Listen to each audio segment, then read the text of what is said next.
Because I've really concentrated on looking after my skin these last few years, so it's never too late, just saying. What are you saying about my skin, Charlotte? Just general, broadly, nothing at all. I see, Nothing at all.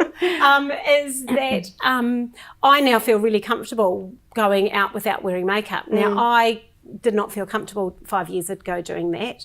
My skin was quite pigmented and discoloured, and so that's, for me personally, and I've always used the excuse, I'm a beauty therapist, I can't go into town because people will see me without makeup and they expect me to wear makeup. But actually that was just an excuse. People don't expect me to wear makeup. They do expect me to have good skin.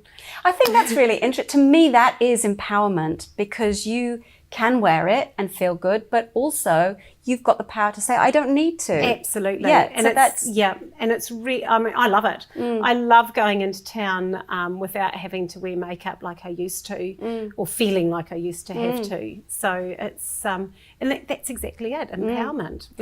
Do you feel, do you see yourself as a leader in the industry? Are you choosing to stand up and kind of have a voice and talk to the industry about these kind of issues? I've always felt I'm a bit of a leader. For Silk Skin Spa, we've just literally changed our name to Silk Skin Spa, so we've always been Silk Spa.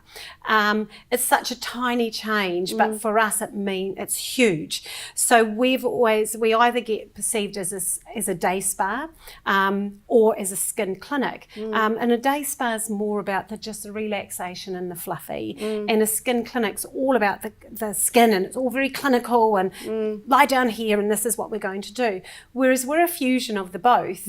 And so that's where I came up with the term skin spa. It's a bit of a tongue twister, silk skin spa, but we're getting our mouths around it.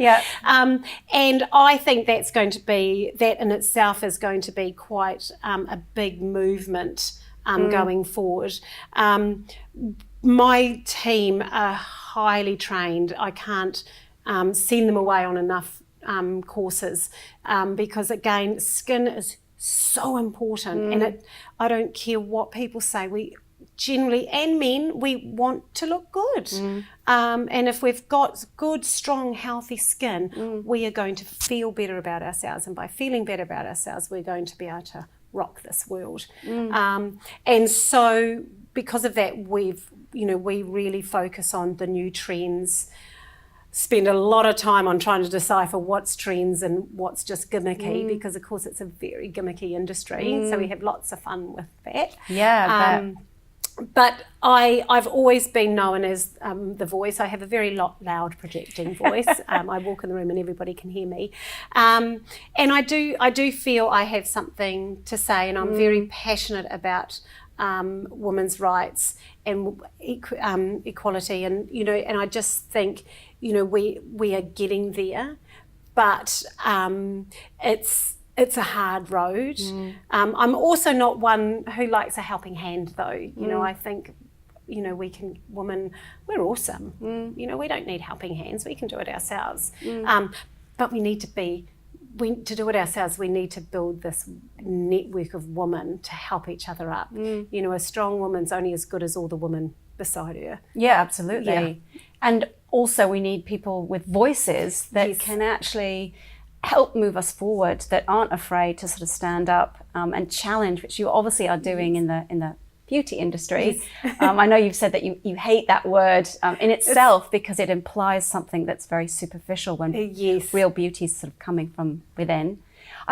Talking about skin, something that I find really fascinating is that we are so preoccupied by our faces, and you said earlier about, you didn't feel like you could go out without makeup because you had blemishes on your face, and you could have something on your arm and it wouldn't trouble you at all. But if there's something on the face, we're so conscious about it, even though we've really no idea what other people are seeing because we can't even see it ourselves. Good point.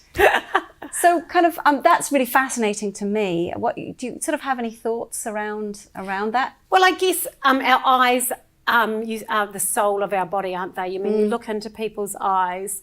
Our mouth is the words we use. Yeah. You know, and I guess whereas our arm, we do talk with our bodies as well, but generally this is really who we are.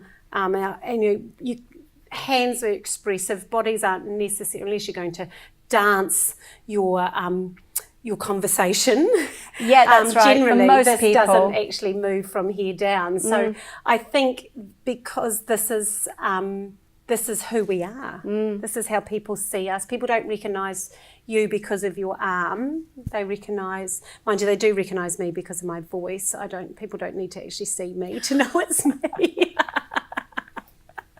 But I don't think they'd recognise me if I went, here's my arm. So I think that's probably what it is. Yes. And we want people to think of us favourably. I mean, everybody wants people to like them. And so I guess over the years we've come along that, you know, pimples aren't good and, you know, it's this flawless complexion.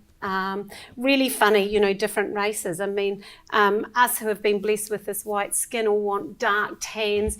Everybody who's been blessed with dark skin want light skin. You know, we always want what we can't have. Yeah.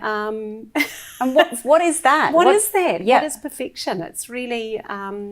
I always laugh when I see, you know, that on Facebook or something, the most beautiful girl in the world or something, and it's like, well, what is it? But you know what? I think generally it's those eyes. The eyes, because somebody can see right through into your insides when you've got piercing big eyes. People can see, and if there's a power behind eyes, and some people just have, you know, you can just see them straight away. They're just who they are, all inside and out.